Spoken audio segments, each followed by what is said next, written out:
Hello guys, આજના નવા વ્લોગમાં તમારું સ્વાગત છે। અને આજથી મિત્રો આજે પવિત્ર શ્રાવણ મહિનાની શરૂઆત થઈ રહી છે। આજે આપણે જઈ રહ્યા છીએ મહાદેવના દર્શન કરવા। તો ચાલો મિત્રો આજના આ ભક્તિમય સફરની શરૂઆત કરીએ। મિત્રો શ્રાવણ મહિનો એટલે ભોળાનાથની ભક્તિનો મહિનો। આજે આપણે પણ મહાદેવના દર્શન કરવા નીકળ્યા છીએ। રસ્તામાં શું શું જોવા મળે છે અને મંદિરના દર્શન કેવા થાય છે એ બધું તમને આગળ વ્લોગમાં બતાવીશું। અત્યારે આપણે જે રસ્તા પરથી જઈ રહ્યા છીએ એકદમ શાંત અને સુંદર વાતાવરણ છે। રસ્તાની બાજુમાં લીલાછમ પહાડો અને વૃક્ષો જોવા મળી રહ્યા છે। આવો સુંદર નજારો હોય ત્યારે ગાડી રોકીને થોડી વાર નેચર માણવાની મજા થઈ જાય, પણ ઠંડી હવા અને હરિયાળી સફરની મજા જ અલગ કરી દે છે। જુઓ સામે કેટલો સુંદર નજારો છે। આ રસ્તા તો એકદમ મસ્ત છે। આવી જગ્યાએ આવો ત્યારે મોબાઈલ કરતાં નેચર જોવાની મજા આવે। તમે આવીને જુઓ। તો ફાઇનલી ગાઈસ આપણે આવી ગયા છે મિની કેદારનાથ।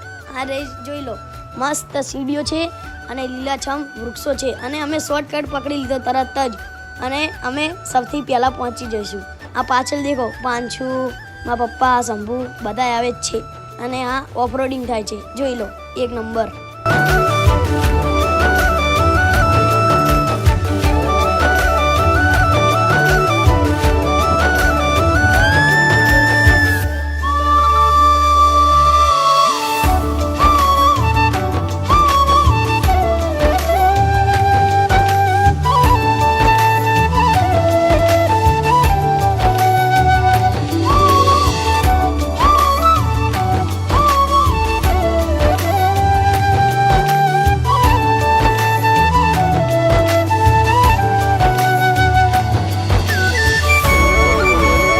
તો ગાઈસ અમે રસ્તામાં જતા હતા અને અમને મળી ગયા અમારા ઘરના સભ્યો, એટલે કે બાબુ, વિષ્ણુ, બે જણા મળી ગયા છે। આ દેખો નોટંકી ચાલુ જ છે અને સુમિત ને પગ દુખવાઈ ગયા છે। જોઈ લો।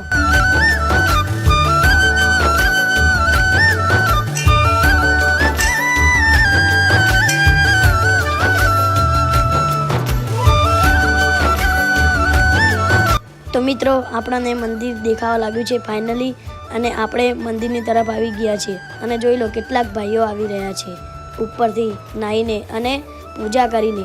જોઈ લો મંદિરનો નજારો। અને અમે પહોંચીને મસ્ત થોડી ઘણા બેસી અને ઉપર ગયા છે। જોઈ લો,